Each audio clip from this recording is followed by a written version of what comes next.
হ্যাঁ, শোনা যাচ্ছে।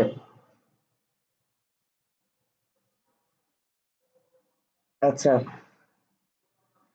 তাহলে আমরা কি কি পড়ছিলাম? মোটামুটি অনেক কিছুই পড়ছিলাম, তাই না? আজকে হচ্ছে নতুন একটা টপিক ধরবো, এটা হচ্ছে গ্যাসের মোলার আপেক্ষিক তাপ। গ্যাসের কি? মোলার আপেক্ষিক তাপ।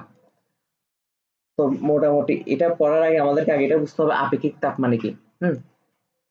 তো আপেক্ষিক তাপ মানে কি, 1 কেজি ভরের বস্তুর তাপমাত্রা 1 কেলভিন বৃদ্ধি করতে যে পরিমাণ তাপ শক্তি দেওয়া লাগে। বুঝতে পারছি? এক কেজি একটা ভরের বস্তু আছে, ওই ওই ভরের বস্তুর তাপমাত্রাটা আমরা 1 কেলভিন বৃদ্ধি করব। 1 কেলভিন বৃদ্ধি করার জন্য আমরা যে পরিমাণ তাপ শক্তি সরবরাহ করবো এটাকে বলতেছি আমরা আপেক্ষিক তাপ। যেমন পানির আপেক্ষিক তাপ কি? পানির আপেক্ষিক তাপ হচ্ছে 4200 জুল। হ্যাঁ, আর বরফের আপেক্ষিক তাপ মানে কি?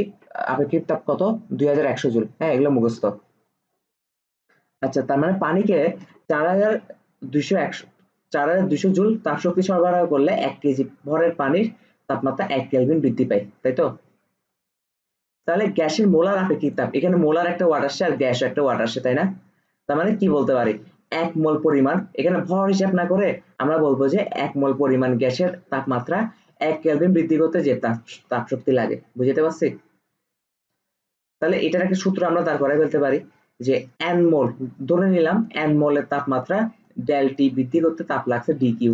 তাহলে 1 মোলের তাপমাত্রা 1 কেলভিন বৃদ্ধি করতে কত লাগবে? D q by n dt না? তাহলে এটা কি আপেক্ষিক তাপ? আপেক্ষিক তাপের সূত্র না? আর আপেক্ষিক তাপকে সি দিয়ে প্রকাশ করে, কি দিয়ে প্রকাশ করে? সি দিয়ে প্রকাশ, সি দিয়ে প্রকাশ করে। এখন হচ্ছে যে আপেক্ষিক তাপ সূত্র এটা, কিন্তু গ্যাসের ক্ষেত্রে নোট, মোলার মোলার আপেক্ষিক তাপ গ্যাসের জন্য দুইটা পাওয়া যায়। কয়টা পাওয়া যায়? দুইটা পাওয়া যায়। কারণ গ্যাসের ক্ষেত্রে আয়তন ও চাপের প্রভাব রয়েছে। তাহলে কঠিন পদার্থ আর তরল পদার্থের উপর কেন দুইটা পাওয়া যায় না? যেমন পানির আপেক্ষিক তাপ কত বলছে? 4200 জুল। বরফের আপেক্ষিক তাপ কত বলছে? 2100 জুল। তাহলে কঠিন আর তরল পদার্থের জন্য কিন্তু আপেক্ষিক তাপের মান কয়টা পাওয়া গেছে? একটাই পাওয়া গেছে। কিন্তু গ্যাসের ক্ষেত্রে কয়টা পাওয়া যায়? দুইটা পাওয়া যায়। এটা কেন? কারণ হচ্ছে যে কঠিন আর তরলের উপর কিন্তু আয়তন আর চাপের কোনো প্রভাব নেই। আছে? নাই। কিন্তু গ্যাসের ক্ষেত্রে দেখ, চাপ দিলে মানে ডিকিউর মান চেঞ্জ হয় না? তার ডিকিউ সমান কি জানি? DU plus DW. চাপ দিলে চেঞ্জ হচ্ছে আয়তনের, জিনিসের আয়তন চেঞ্জ করলে এটা চেঞ্জ হচ্ছে গ্যাসের ব্যাপারটা, তাই না? তো সেই জন্য গ্যাসের ক্ষেত্রে দুইটা পাওয়া যায়। একটা হচ্ছে স্থির চাপে মোলার আপেক্ষিক তাপ, আর একটা হচ্ছে স্থির আয়তনে মোলার আপেক্ষিক তাপ। হ্যাঁ। তো স্থির চাপে যেটা মোলার আপেক্ষিক তাপ পাওয়া যায় এটাকে সিপি দিয়ে প্রকাশ করে। আর স্থির আয়তনে যে মোলার আপেক্ষিক তাপ পাওয়া যায় এটাকে কি দ্বারা প্রকাশ করে? সিবি দিয়ে প্রকাশ করে। এখন কথা হচ্ছে যে তার মানে সমচাপী প্রক্রিয়া একটা আপেক্ষিক তাপ পাবো গ্যাসের জন্য, আর সম আয়তন প্রক্রিয়া একটা আপেক্ষিক তাপ পাবো গ্যাসের জন্য। এখন প্রশ্ন হচ্ছে তাহলে সমউষ্ণ প্রক্রিয়া রুদ্ধতাপী প্রক্রিয়া কেন পাবো না? তাহলে অ্যাকচুয়ালি তো পাওয়ার কথা, গ্যাসের আপেক্ষিক তাপ পাওয়ার কথা, চারটা মান পাওয়ার কথা না? একটা সমচাপীয় প্রক্রিয়া, একটা সমায়তন প্রক্রিয়া, একটা সমউষ্ণ প্রক্রিয়া, একটা রুদ্ধতাপী প্রক্রিয়া। তাহলে বাকি দুটাতে কেন পাই না? কারণ হচ্ছে রুদ্ধতাপী প্রক্রিয়ায় কোনো তাপের সরবরাহ করা হচ্ছে না। কারণ রুদ্ধতাপী প্রক্রিয়া কি স্থির থাকে? কিউ কনস্ট্যান্ট থাকে না? ডি কিউ কনস্ট্যান্ট থাকে না? ডি কিউ কনস্ট্যান্ট থাকা মানে হচ্ছে কি, কোনো তাপ সরবরাহ করা হচ্ছে না। তো আমাদের আপেক্ষিক তাপের সংজ্ঞায় কি বলে? যে পরিমাণ তাপ শক্তি সরবরাহ করা হয় ওইটাই আপেক্ষিক তাপ, তাই না? 1 কেলভিন বৃদ্ধি করার জন্য, 1 কেলভিন বৃদ্ধি করার জন্য যে পরিমাণ তাপশক্তি সরবরাহ করা হয়। এখন এখানে তো কোনো প্রকার তাপশক্তি সরবরাহ করা যাচ্ছে না রুদ্ধতাপী প্রক্রিয়ায়, তাহলে এটা আপেক্ষিক তাপ হবে কোত্থেকে? বুঝাইতে পারছি? সেই জন্য হচ্ছে রুদ্ধতাপী প্রক্রিয়ায় আপেক্ষিক তাপ পাওয়া যায় না গ্যাসের। আর এটা হচ্ছে সমউষ্ণ প্রক্রিয়া। সংজ্ঞা কি বলে? আপেক্ষিক তাপের সংজ্ঞা কি বলে? যে পরিমাণ তাপ সরবরাহ করা হলে 1 কেলভিন বৃদ্ধি পায়। এখন সমউষ্ণ প্রক্রিয়াতে কোনো তাপমাত্রার পরিবর্তন ঘটবে না, 1 কেলভিন আমরা বৃদ্ধি করতে পারবো না, চাইলেও করতে পারবো না। পারবো? চাইলেও করতে পারবো না। তাহলে আপেক্ষিক তাপ কি আমরা সমউষ্ণ প্রক্রিয়া পাবো, রুদ্ধতাপের প্রক্রিয়া পাবো? পাবো না। তাহলে পাবো শুধু এই দুইটার ক্ষেত্রে। সেই জন্য হচ্ছে গ্যাসের ক্ষেত্রে আপেক্ষিক তাপের মান দুইটার ক্ষেত্রে পাই। বুঝতে পারছি? তারপর হচ্ছে কি, তাই আপেক্ষিক তাপ আছে এই দুই প্রক্রিয়ায়। হ্যাঁ, সমচাপ আর সম আয়তনে। তারপর আরেকটা প্রশ্ন আসতে পারে, কঠিন তরল কঠিন তরল বস্তুর ক্ষেত্রে আপেক্ষিক তাপ একটা, কিন্তু গ্যাসের ক্ষেত্রে দুইটা কেন? ওই যে বলছি, মোলার আপেক্ষিক তাপ গ্যাসের জন্য দুইটা পাওয়া যায়, কারণ গ্যাসের ক্ষেত্রে আয়তন ও চাপের প্রভাব রয়েছে। এটা বলে দিলে হবে। বুঝতে পারছি?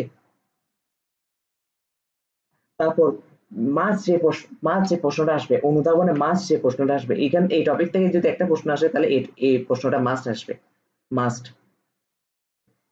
সিপি কেন সিবির থেকে বড়? সিপি কেন সিবির থেকে বড়? বলতে পারো? দেখি বলতো, সিপি কেন সিবির থেকে বড়? সিপি,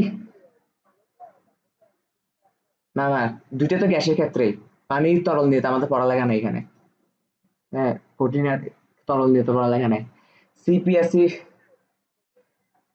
না না, আমরা পড়তেছি কি নিয়ে? আমরা পড়তেছি গ্যাসের জন্য দুইটা আপেক্ষিক তাপ, গ্যাসের জন্য দুইটা আপেক্ষিক তাপ পাওয়া যায়, একটা হচ্ছে সমচাপে, একটা সমায়তন। সমচাপেরটাকে সিবি দ্বারা প্রকাশ করতেছি আর সমায়তনটাকে সিবি দ্বারা প্রকাশ করতেছি। হ্যাঁ, আমরা তো কঠিন আর তরলের ক্ষেত্রে দুইটা পাবো না, কঠিন আর তরলের ক্ষেত্রে একটাই পাবো, সেটা সি, একটাই পাবো। কারণ কঠিন আর তরল তো সমায়তন, এটার কোনো ফ্যাক্টর কাজ করে না, বুঝতে পারছি? গ্যাসের ক্ষেত্রে করে। হুম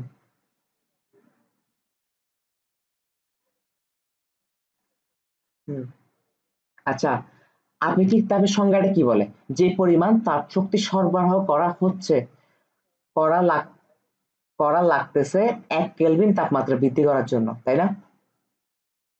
তাহলে আমরা সমচাপী প্রক্রিয়ার সূত্র কি জানি? এটা না ডিকিউ সমান ডিউ প্লাস ডিডব্লিউ, আর সমায়তন কি জানি? ডিকিউ সমান ডিউ না? কেন? সমায়তনে তো কোনো আয়তন বাড়তেছে না, কমতেছে না, তাহলে কোনো কাজও হচ্ছে না, কাজ না হলে কোনো ডিডব্লিউ নাই।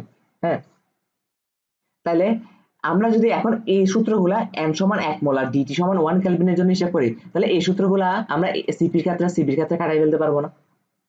কারণ আপেক্ষিক তাপের সূত্র কি বলে? 1 মোলের জন্য 1 কেলভিন তাপমাত্রা বৃদ্ধিতে যা লাগে আর কি। হ্যাঁ, তো এই সূত্রগুলো এখন সিপি আর সিবির ক্ষেত্রে কাটাই ফেলতে পারতেছি। হ্যাঁ, এখন কথা হচ্ছে, হিসাব কর সিপি। প্রথমে আমি সময়ায়তন একটা বলি। সময়ায়তন প্রক্রিয়া কি হয়? তাপশক্তি যা সরবরাহ করা হচ্ছে তাই অন্তঃস্থ শক্তি বৃদ্ধিতে ব্যবহার হয়ে যায়। আর অন্তঃস্থ শক্তি বৃদ্ধি মানে কি? তার টেম্পারেচার বৃদ্ধি, তাই না? তো আমরা কথার কথা ধরে নিলাম 10 জুল পরিমাণ তাপ, 10 জুল অন্তঃস্থ শক্তি যদি 10 জুল পরিমাণ বৃদ্ধি পায়, তাহলে টেম্পারেচার 1 কেলভিন বৃদ্ধি পায়, এটা ধরে নিছি কথার কথা।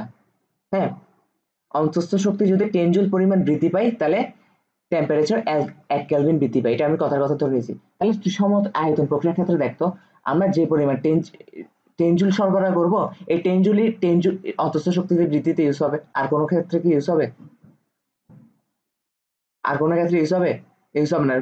আমরা ওকে 10 জুল পরিমাণ তাপ দিলে ওই 10 জুল পরিমাণ তাপই কি অন্তঃস্থ শক্তি বৃদ্ধি করবে, তাই না? আর ওই 10 জুল পরিমাণ অন্তঃস্থ শক্তি তাপই যদি অন্তঃস্থ শক্তি বৃদ্ধি করে, তাহলে 1 কেলভিন বৃদ্ধি হয়ে গেছে না? 1 কেলভিন বৃদ্ধি হয়ে গেছে না? কিন্তু সমচাপ প্রক্রিয়ার ক্ষেত্রে দেখ, আমরা এখনো ধরে নিচ্ছি যে 10 জুল পরিমাণ অন্তঃস্থ শক্তি যদি 10 জুল পরিমাণ বৃদ্ধি পায়, তাহলে কি হবে? 1 কেলভিন বৃদ্ধি পাবে, এটা আমি ধরে নিছি, এখনো ধরে নিছি, বুঝতে পারছি? এখনো ধরে নিছি। তাহলে এখন দেখ, কিন্তু সমচাপের প্রক্রিয়া কি ক্ষেত্রে কি হচ্ছে? আমরা যখন ডিকিউ 10 জুল দিচ্ছি, 10 জুলই কিন্তু অন্তঃস্থ শক্তি বৃদ্ধিতে ইউজ হচ্ছে না, ইউজ হচ্ছে 6 জুল, আর বাকি 4 জুল কোথায়? কাজ সম্পাদন করতেছে না, কাজ সম্পাদন করতেছে না। তার মানে ডি ইউ কে যদি আমার 10 জুল করা লাগে, ডি কিউ কে আমার 14 জুল করা লাগতেছে না? 14 জুল করলে, এবার ধরে নিলাম ডিইউ 10 জুল পরিমাণ বৃদ্ধি হইলো, আর ডিডব্লিউ তে কাজ হয়েছে 4 জুল, বুঝতে পারছি? তাহলে দেখ, এখন তুই বল, ডি কিউ সিপির ক্ষেত্রে বড় হয়েছে নাকি সিপির ক্ষেত্রে বড় হয়েছে? হ্যাঁ, ডি কিউ সিপি তে বড় লাগছে না?